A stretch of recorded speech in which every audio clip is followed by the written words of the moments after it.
Assalamualaikum warahmatullahi wabarakatuh. Kita ketemu lagi di kuliah pemrograman berorientasi objek. Di video kali ini kita akan membahas tentang variabel dan tipe data. Mari kita ikuti.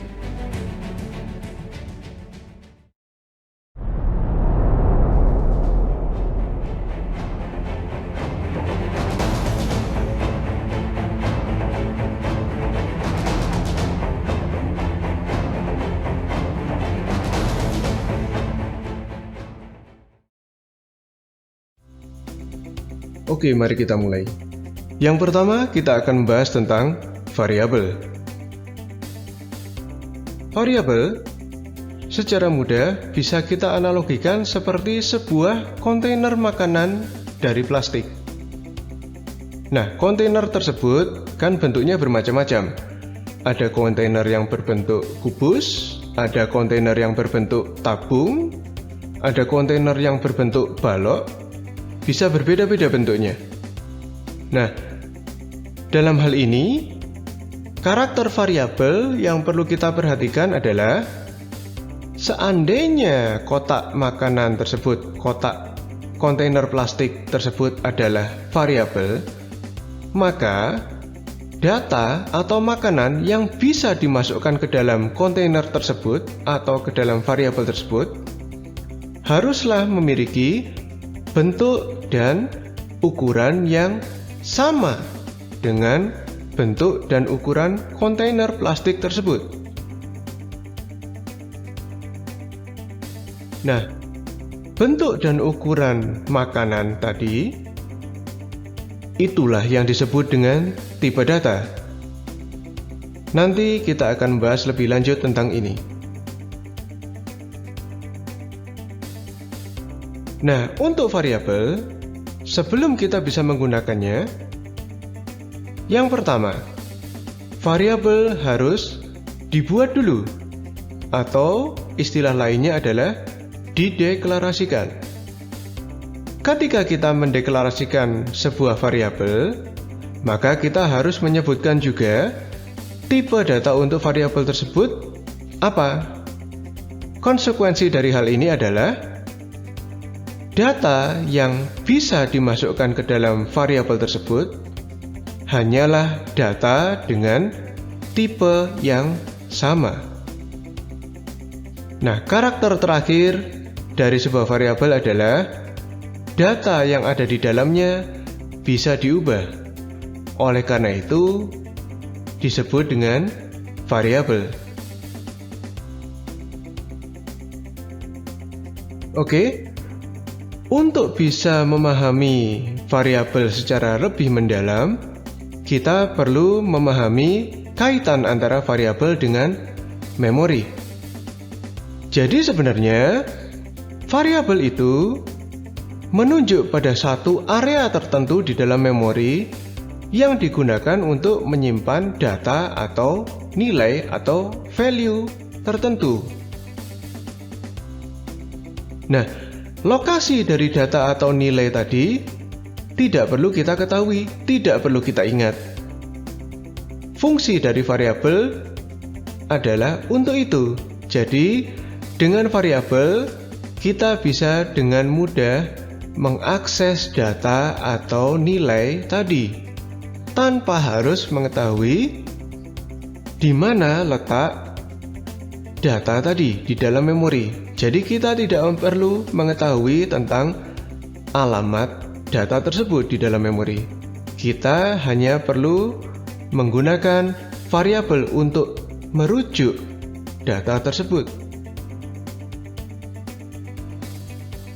Oke, berikutnya kita akan bahas tentang tipe data. Tipe data di dalam Java ada dua. Yang pertama, tipe data primitif. Yang kedua adalah tipe data reference. Apa yang membedakan?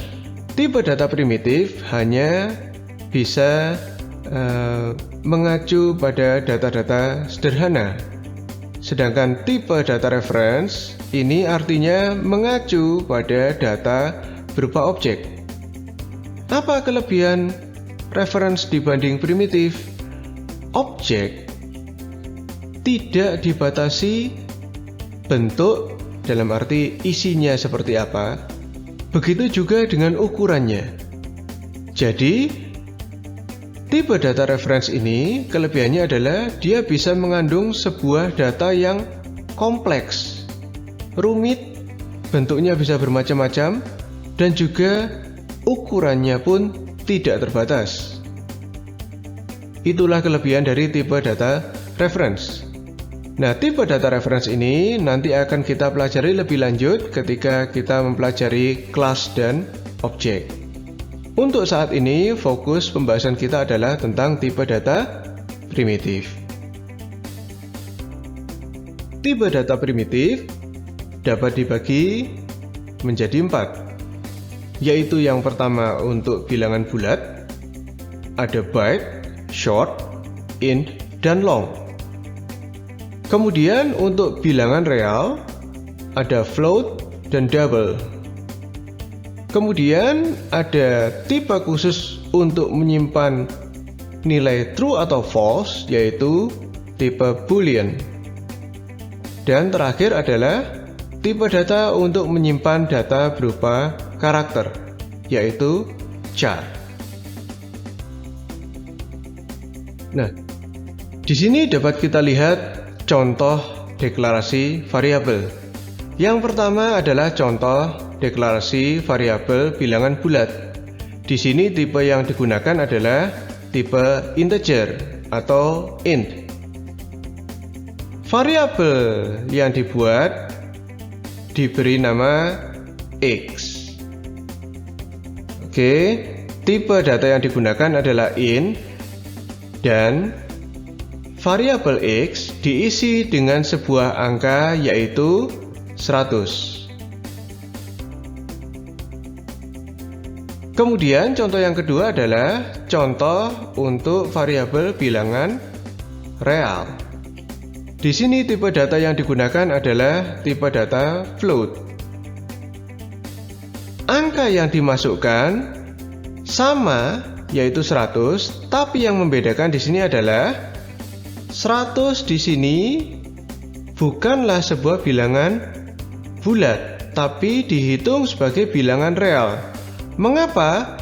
Karena ada tanda titik, yang artinya di sini 100 ini dianggap sebagai bilangan real, walaupun sama dengan contoh sebelumnya, sama-sama 100. Tapi dalam hal ini, contoh yang kedua ini tetap dihitung sebagai bilangan real. Kemudian di sini ada contoh yang ketiga, yaitu untuk deklarasi variabel boolean. Ini contohnya adalah variabel bernama Ismail untuk menyimpan informasi bahwa gender seseorang, bahwa dia itu laki-laki atau bukan. Nah, di sini contohnya diisi dengan nilai true. Kemudian contoh yang terakhir adalah variabel bertipe karakter. Di sini variabelnya bernama mark, diisi dengan sebuah karakter huruf A kapital. Oke, itu adalah contoh deklarasi variabel sederhana. Kemudian yang terakhir kita akan membahas tentang identifier. Apa itu identifier? Identifier sebenarnya secara mudah bisa dianggap sebagai nama-nama elemen di dalam program. Nah, syarat identifier itu ada banyak, tapi yang paling utama adalah identifier tidak boleh sama dengan keyword. Keyword adalah kata-kata atau istilah yang sudah terdapat di dalam bahasa pemrograman Java. Yaitu contohnya di sini adalah class, if, else, while, do, short, int, long, dan seterusnya. Ada banyak sekali. tidak boleh sama dengan keyword. Oke. Kemudian identifier di sini ada aturan penamaan yang disepakati untuk bahasa Java, yaitu yang pertama untuk kelas. Untuk kelas, nama yang digunakan bisa terdiri dari beberapa kata, tapi semua kata tersebut disambung. Kemudian huruf pertama dari setiap kata adalah huruf kapital, sisanya huruf kecil. Nah, contoh di sini adalah kelas kalkulator engine. Nah, di sini ada dua kata yang digunakan, yaitu kalkulator dan engine. Huruf C dan huruf E di sini menggunakan huruf kapital. Nah, untuk method atau fungsi dan variabel sama dengan kelas, tapi khusus huruf pertama menggunakan huruf kecil. Contohnya di sini variabel boolean isStudent, huruf pertama I itu huruf kecil, tapi untuk huruf awal kata berikutnya yaitu student, kita menggunakan huruf besar, di sini huruf kapital. Seperti itu perbedaan pokoknya.